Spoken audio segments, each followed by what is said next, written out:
Beginning in 1936, the Sibley-Ocheyedan FFA Chapter started with a few members. As the American agriculture industry grew and diversified from its humble beginnings, the chapter is becoming the largest one in the state.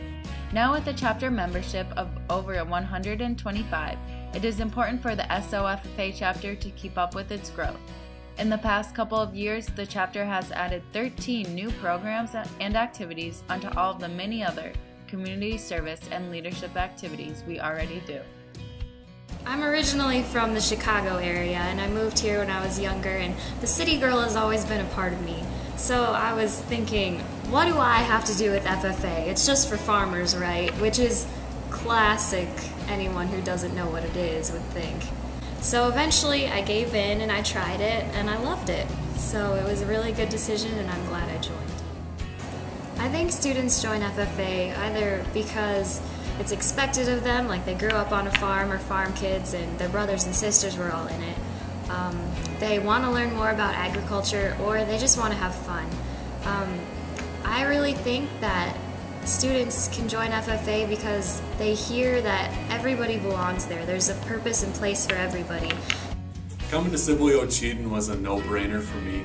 When I look at the strong history of leadership that this chapter's had, not only on the district and state level, but eventually showing up on the national level with Stephen Brockshus, that was a very strong indicator this is a good chapter.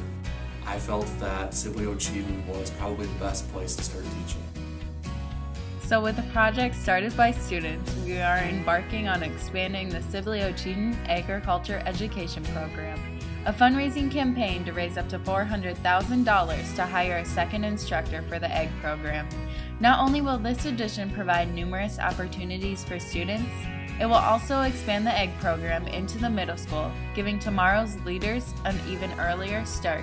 I was compelled to work on this project to get another ag teacher because the request came from the students. Didn't come from the administration, didn't come from the school board, didn't come from the teacher necessarily. The request came from 4 of the very educated, well-trained leadership team students who came to the community and said, these are the kind of experiences we'd like to have in our school. It's a rare event today that you have young people coming to you asking for more work. Young people who are coming to you willing to do more work. That's what they did. So how can we turn our back on students who want more educational experiences? We just can't do that. To be able to give them the educational experience that they're looking for. Not only will this addition provide numerous opportunities for students, it will also expand the egg program into the middle school, giving tomorrow's leaders an even earlier start. The middle school agricultural science program is essential to the success of any ag science program in any school because the excitement begins, the seed is planted. So getting them excited about ag science education in the middle school is fundamental to be able to produce the kind of student, the kind of leader, the kind of communicator that we want for our school district and for our kids. Normal ag class we have currently with our one teacher is all pretty much the same. I mean, they're all based on kind of leadership. And that's something that maybe I'm a little disappointed in our program, how great we are, because we're not learning more about the ag side of things. Yes, FFA is more than just ag, but I really would like us to see us excel in the ag side of the classroom.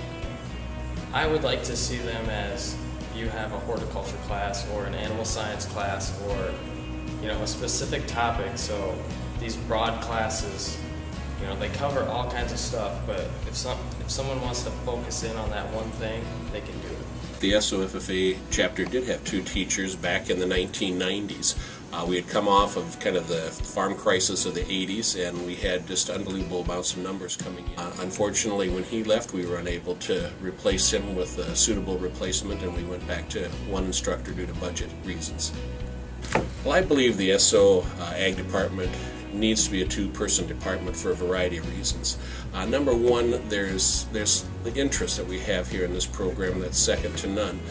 Well over 50% of the high school student body is a part of the FFA and a part of ag classes. And the big thing I think that we're looking at right now is we're not reaching the number of students that we really possibly could. We're this large of a chapter despite the fact that we really have no junior high program. And a lot of programs throughout the state of Iowa, the larger ones, actually have both junior high and high school programs. It just seems only practical that a two-person department would be a natural for Sibley-Ocheyedan. By securing a second ag instructor, the students are going to benefit so much. I can't even start to quantify the results that we're going to see from this. The level of content knowledge is going to go up significantly. Students are going to be able to be partnered up with other peers who have similar interests. We'll be able to go out into the community to interact with business leaders. Students will also be able to do more advanced, high-level skills because of the smaller classroom setting. Possible new course offerings: Ag 1 and Ag 2, Large and Small Animal Science, Plant Science Agronomy, Global Agricultural Entrepreneurship, Agricultural Mechanics, Meat and Dairy Science, Natural Resources and Wildlife Management, and Agricultural Leadership.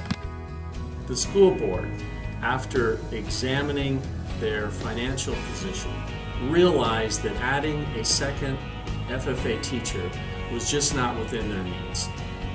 From that, a partnership between the private sector and the public sector was formed. We set as a goal that we would raise sponsorships, 5-year sponsorships, totaling approximately $400,000 to demonstrate that we could have a sustainable program over that 5-year period. For anyone with questions and anyone who would like to make some local contacts, I would suggest you contact Carl Borman at the Sibley State Bank in the Sibley area. Ocheyedan, Robin Wilson is going to field questions. We are currently distributing a brochure on the fundraising effort. There are a number of names that are listed in that brochure. Feel free to ask any of the governing board members if you have questions. We certainly hope that you feel free to get your questions answered.